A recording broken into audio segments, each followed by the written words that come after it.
I wanted to share a few things that I wish I had known when I got started out in photography that would have saved me so much time, so much stress, and I might not have these little gray hairs that I have there. So stay tuned and listen.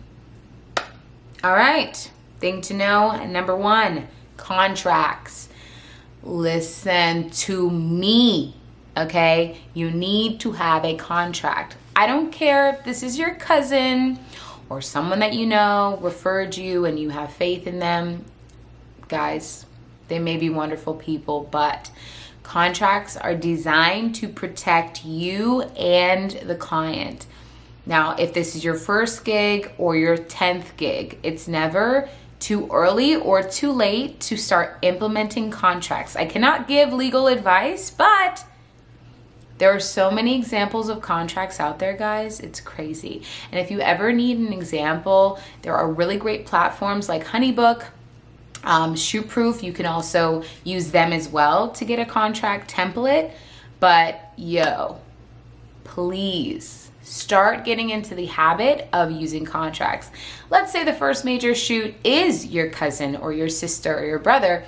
Awesome. This is a great time for you to practice with them and getting into the habit of, here's a contract, we're gonna do this. And they don't have to be fancy either, which is one thing that I made the mistake of thinking. They don't have to be fancy. You literally can have, like, let me just give an example, okay? You could have, I'll use myself, okay? Sandy Wu, whatever. Sandy Wu is the photographer. Sandy Wu, agreed to photograph Alex Jones. He's kind of crazy, but I agreed to shoot Alex Jones on April 19th, 2020 for his wedding. Okay? Sandy Wu, agreed to blah, blah, blah, blah, blah, list everything out, and then boom, date, location, time, what you agreed to, what you say that you're gonna give them. You sign it, they sign it, bam. It can be that simple, guys. You don't have to have something extremely in-depth or extremely fancy. But to have a contract is so important, and it sets you apart from amateurs. So even if you think you're an amateur, because I'm gonna tell you right now, when I first started shooting, I was like, but I'm an amateur. That's okay. They don't think that because they hired you, okay? You have to shine as the professional. So use this opportunity. Go into your future self, bring them into the present, and be like, I am that person. This is who I am. I'm a professional. I'm no amateur. And here's my contract. Signed, sealed, and I will deliver your photos. You're welcome. And also, contracts help you get your money. Simple as that. Let's say your client forgets to pay you. Let's say they have a family emergency and go out of town. Let's say they're scammers and they dip out on you and you're stuck broke because you were really counting on that money to pay for rent, to pay for your car payment, whatever it is. Contracts protect you against these things. Now also, contracts, they protect the client as well. Let's say you said that you would deliver the photos in a week and it's been a month. Boom, they're coming for you. So contracts work for everybody.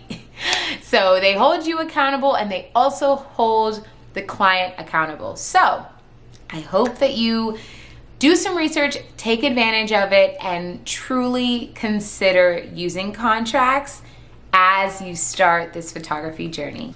Thing to know number two, if you are starting to be more serious about photography and taking it to the next step, are implementing deposits. Guys, this will change your life, okay?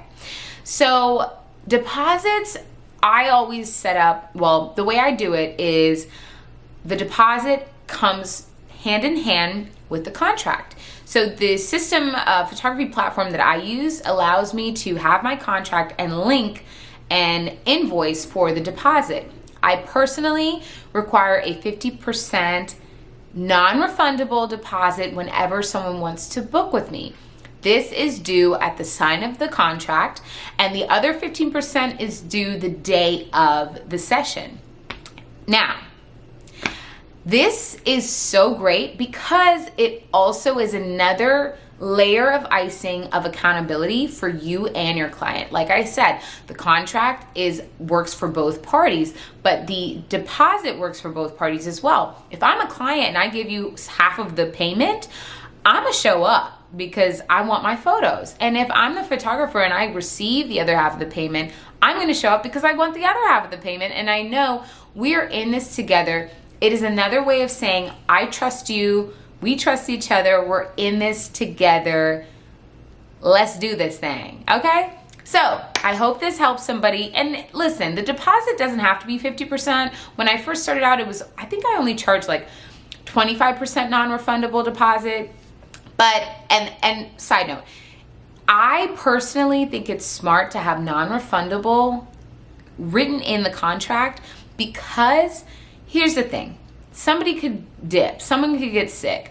It's fine. If they want to reschedule, you still have money, because, and I say this to every client, and I encourage you to do the same, you are agreeing to hold that slot for that client. If they dip and don't show or get sick or whatever happens, you could have booked someone else in that time. So don't feel guilty like I did. When I first started charging non-refundable deposits, I was like, oh God, they're gonna hate me. I can't do this. No, this will save you so much time and stress. I literally had one incident happen where they did not show up. I did not charge a non-refundable deposit. I had faith in these people and they ghosted me like, ooh, ghost, okay? So don't be little old Tina at a freaking coffee shop, beautiful area, looking like a fool, sweating, okay, in July. Don't do it. Be smarter, okay? Because, you're running a business. If you want to be serious, you got to start running it like a boss. So now for number 3, guys, talk to your clients.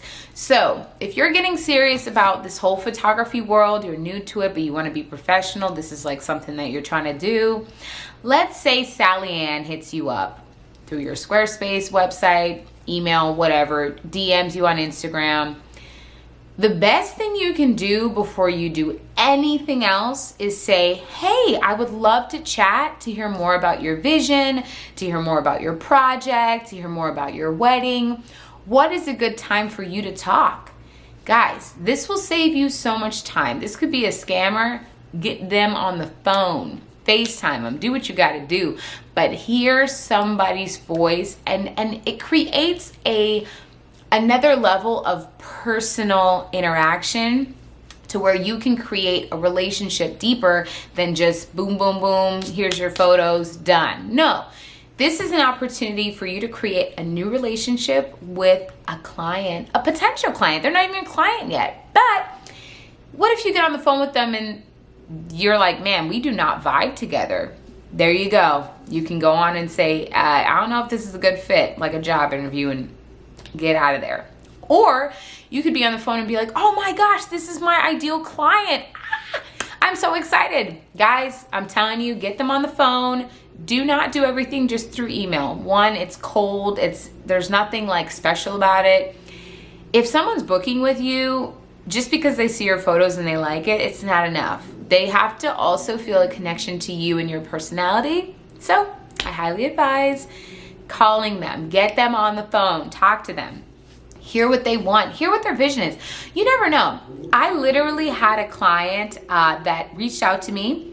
I called her, we had a great phone conversation, and on the phone conversation, I was able to upsell her to a more expensive package because I showed her that, hey, yeah, we could do that, but you also could probably use some of this if that's what you want for your business and your personal branding. I didn't even have to try that hard. I just said, hey, you might want to implement this later. And she was like, you know what, girl? Sign me up. Send me the invoice. Let's do it. I'm telling you, when you create this level of intimacy over the phone, getting to know them past the basic email stuff, guys, it's awesome. I'm telling you. And it will help you and your business. If you're new to this thing and you want to get to that next level, implement this. Talk to your people. Don't be afraid. Don't hide behind the screen. Please use your voice. Talk to these people. Ask them questions, see if it's a good fit, because trust me, not all money is good money, number one. Number two, you might not even like the person. They might not even like your voice. You know what I mean? Last but not least, back up your photos. Back up your photos. Oh my gosh, I can't say that loud enough. Listen, you can't have too many backups. Hard drive, external hard drive, cloud, Google Drive. I think all of those are, whatever. You get my drift, okay? You need to have all your photos backed up. I did a session one time where I thought I backed up everything on, no, I did. I backed up everything on my external hard drive, and guess what happened? I flew to New York, and when I flew back to Atlanta, guess who lost their external hard drive? Me. My heart broke. It literally shattered into a million pieces. And yeah, it was awful. Side note, there's a song by Tom Misch called Lost in Paris. Love that artist.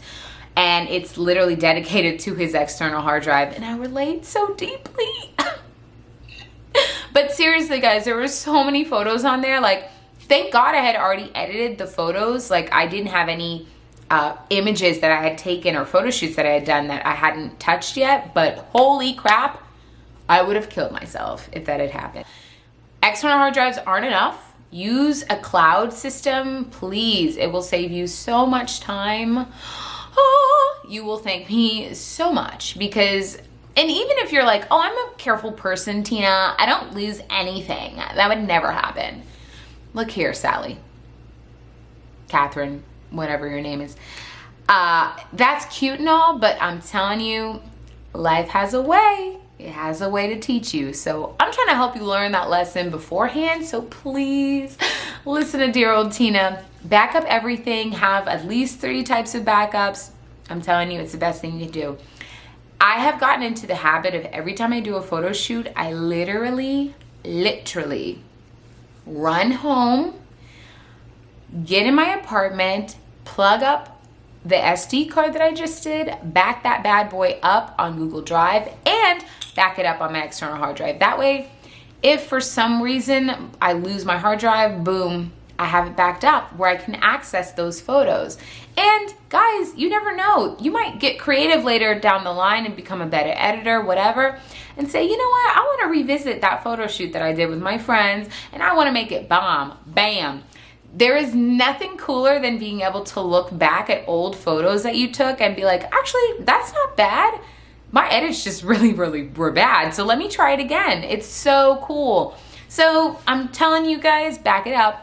Also, for those of you who want to get into shooting weddings, I highly encourage after doing a wedding photography day, because it's not just a session, I encourage you to back up the photos that day. Like, take your laptop and back it up because weddings are already stressful. So to recap, okay?